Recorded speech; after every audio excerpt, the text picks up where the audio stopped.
Here's a thought that might sting a little bit. If your life feels like it has to change before you can relax, then you're living in a permanent waiting room. You're basically telling your nervous system, I'll be okay later, not now. Later, when the money looks different, when the relationship fixes itself, when the chaos settles down. That sounds normal, but it's also the fastest way to stay stuck. Because now your present moment is treated like a problem to escape, not a safe place to stand. And your life is the present moment.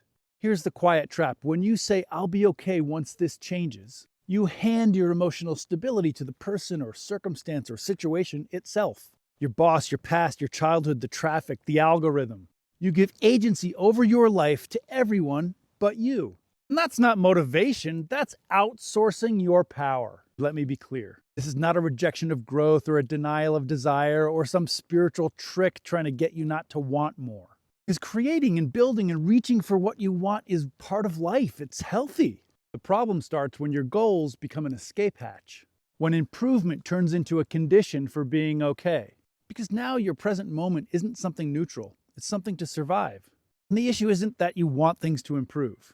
The issue is believing that your current life is unlivable until it upgrades. Because the moment you do that, your body reads the present moment as unsafe. And a nervous system in threat mode doesn't create with clarity and spontaneity. It braces, it reacts, it waits. And that's not going to create a good life. Here's the reframe that changes everything. There's always going to be situations and tasks and challenges and decisions. But the idea that your life itself is a problem, that part is optional.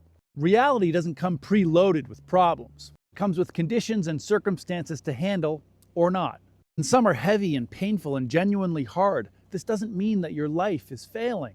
Suffering shows up when circumstances are interpreted as proof that something's wrong with you or your life. And the suffering part, it's not embedded in the facts. It's in the meaning you're assigning to the facts. It's in your perspective. And perspective is editable. Psychology calls this cognitive reappraisal. Your body calls it the difference between tension and traction. Because when you decide, I can be okay while this situation resolves, your system downshifts. Your perception sharpens and your options expand. And this isn't about becoming passive.